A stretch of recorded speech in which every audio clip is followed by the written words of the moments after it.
The meadow stretched out before him, a sea of delicate flowers that swayed gently beneath the light of the half moon. The petals in shades of soft lavender, white, and faint pink rippled in waves as though the earth itself was breathing slowly, calmly. The breeze that moved through the meadow was cool but gentle, carrying with it the faint, almost imperceptible scent of the flowers. It whispered through the grass and rustled the leaves of the distant trees, adding a soft, ever-present murmur to the quiet night. Above, the moon hung high, casting a silvery glow over the landscape, its light cool and calming, yet somehow distant. Taisea stood in the center of the meadow, his figure still and contemplative.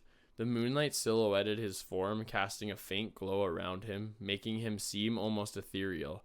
His hands hung loosely at his sides, his fingers occasionally twitching as if unsure of what to grasp. He stared ahead, though not at any particular thing.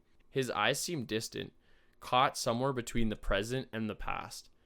"Have I made a grave error in passing change?" The words were soft, almost lost to the night. Taisea's voice carried a weight, not so much in volume but in emotion that hung behind each syllable. It was the voice of someone standing at a crossroads, unsure if the path they'd taken had led them to safety or peril. His gaze lowered slowly to the ground, to the flowers just beneath his feet. They were delicate, their petals thin and translucent in the moonlight, yet rooted firmly in the earth. He bent down slightly, studying them, his brow furrowing as though their simplicity offered some answer he sought. The wind shifted, ruffling his hair, carrying with it the faint, distant hoot of an owl.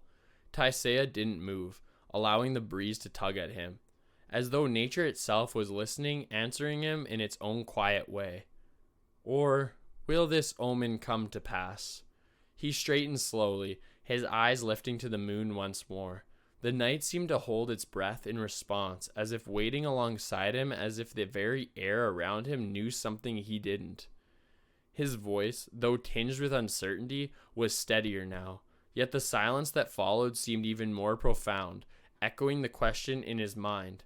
The flowers around him swayed in the strengthening breeze, their stems bending and bobbing, as if they too were pulled by the same unseen force of change. New beginnings are always the hardest. The thought lingered in the air, unspoken but deeply felt. He exhaled slowly, his breath visible in the cold night, a brief mist that dissipated as quickly as it had formed. His steps forward were measured and deliberate. The flowers parted beneath his feet, their fragile petals brushing softly against his ankles as he moved.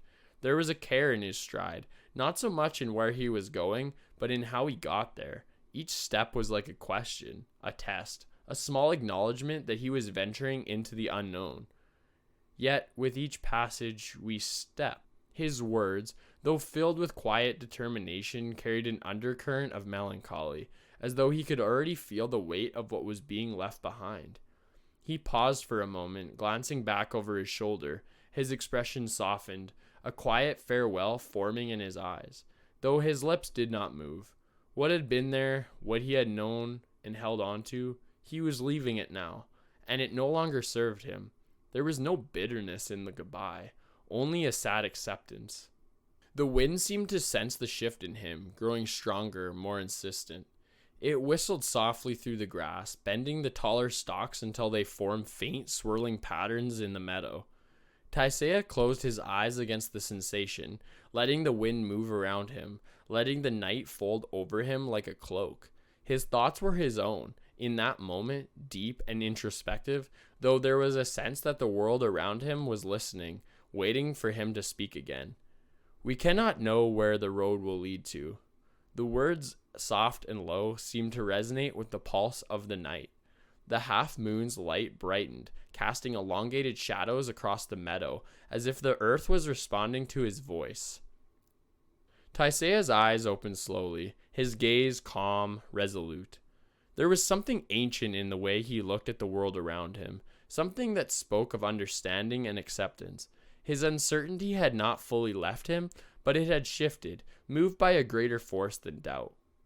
To find out, we must walk with the wind and the cycle of the moon. He spoke the words as though reciting a truth he had long known but now only fully embraced. The meadow seemed to shimmer, the silver light of the moon reflecting off the dew-covered petals, creating a faint glow that surrounded him. The flowers swayed in perfect rhythm with the breeze now, as though they were a part of something greater, something connected to the very fabric of the night. Taisea inhaled deeply, savoring the stillness, the quiet power that lay in the simple act of being present in the moment. In this state of novelty, we let the old crumble and paint the sky anew. He raised his arms slightly, palms open, as though he could feel the weight of the night in his hands. The moonlight grew brighter, its glow illuminating his face, casting long shadows that stretched across the meadow. A faint smile touched his lip, not one of joy, but of quiet resolve. The wind seemed to shift with his words, carrying his voice further, letting it mingle with the rustling of the flowers, the whispering of the leaves. Everything felt connected now, as if the world was responding to his presence, his acceptance of the unknown. Forward force. There was a strength in his voice now, a strength born not of certainty, but of conviction. The flowers around him seemed to bloom more vividly, their colors deepening as though they were energized by his words. The wind, once cold and insistent, now felt warmer, almost protective. Taisea looked forward, his eyes gleaming in the moonlight. The path ahead was unseen, but that no longer mattered. He would walk it, guided by the same wind and moon that had carried him this far. A beacon of truth, an omen from me to you. The final words left his lips with a weight that the night seemed to absorb.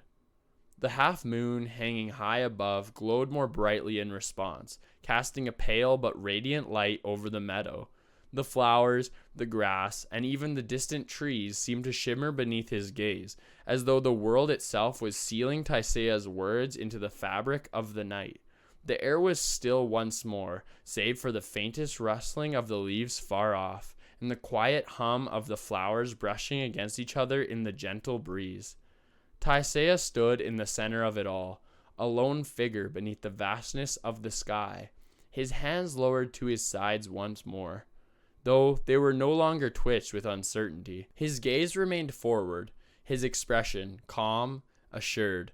The omen had been spoken, and now the world would watch, wait, and see what it would become.